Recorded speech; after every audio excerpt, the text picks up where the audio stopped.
This webisode is a mixture of play area footage and stuff filmed with Tim Hole, with both of those bits containing bits with me on crutches. Tim Hole may be involved with Laugh or Cry TV again, actually, because we're probably going to work with each other's material. He may use some of my footage for a music video, and I may use some of his music as backing tracks. However, we are both useless at meeting up, though it'll soon be a decade before we last met. We've even got to the stage where we're aware of it, and we may wait for it to be a decade, like literally for no reason. If we lived nearby, I'm sure we'd work together more. But you know, I enjoyed the day we did film together. I consider it a pivotal day in Laugh or Cry TV history, actually, since Moffat and I visited the Gun Maniac for the second time later that night. In addition to what you see in this webisode, there were other bits from that day with Tim, such as me chasing him with a dead hedgehog, but I cut it on grounds of bad taste. Yes, I do have the ability to do that. The elderly lady we met here while I was on crutches talked for ages. In total, it was for well over an hour.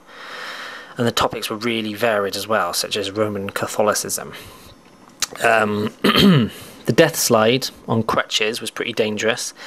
On its own, the death slide is legitimately 30 feet and dangerous on its own. I did it with crutches and a neck brace, but what was more dangerous still was the leapfrog, where I leapt over the barrier and straight into a free fall down the slide. I planned to do it head first, actually, but by that time I'd attracted lots of security attention, and I just wanted to have the rest of the day there playing, so I left it. The place where we filmed that is an active play area. It is actually an active play area, and I was amazed that I was allowed to play in it at all, because adults are allowed. They're allowed, but like the only ones there were the ones supervising their children. I was the only adult that had gone specifically there to play.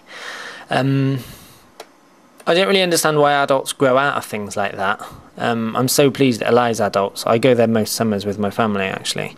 I've got more footage from other years, including some footage from around the time of webisode 5. Because when it was filmed, I went around the entire area with the crutches and neck brace.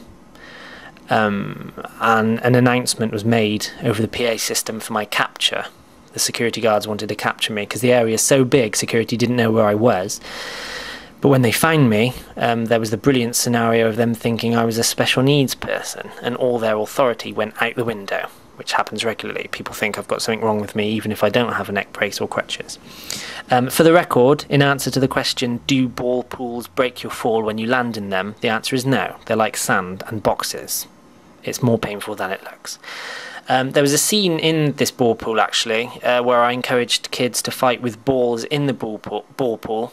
It hasn't been lost, because actually it was never filmed in the first place for no reason. It was a really wild incident where about 10 kids were throwing balls around beyond belief, worse than it sounds, and security intervened with massive shouting, but it wasn't filmed for no reason. And another incident was where a group of kids started chasing me around in a massive pack. These scenes weren't filmed and were really wild, although it could be that thing where you remember something as better than it actually was, because I haven't been able to watch it back after all. There's a bit at the end of the dance in here at the kids' party, which is a title screen that says he's doing it for a school project, which I'll explain. The dancing was filmed in the YMCA, where I also filmed some of the new joke. When we filmed the new joke, I built up sort of a relationship with the staff there, which I then took advantage of here. And before I knew it, we were dancing in front of a kids' party, which wasn't the plan at all. We didn't know a kids' party was going on. It should have been filmed from behind us, so that the entire group of kids could be filmed at the same time as the dancing. I haven't explained the title screen, though, of the school project's title screen, which is coming up to end it. Okay, so the reason is because to get a video going, I used to always tell people I was doing it for a school project, and this was no exception. That's why I called my DVD The School Projects. And during the dance, the YMCA manager announced they're doing it for a school project. And as he said that, I looked at what we were doing, and the absurdity of it all was funny to me, that we were dancing to silly music, that everyone always believes it was a school project, and now he was seriously announcing it accordingly. So I wanted to put it in the video, but it was fairly hard to edit it in, so I put it at the end with the title screen. I hope that explains it anyway.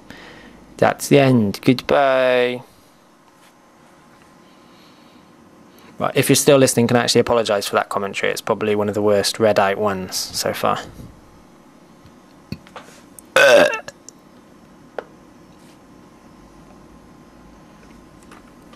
You see in a minute Tim Hull walking off there.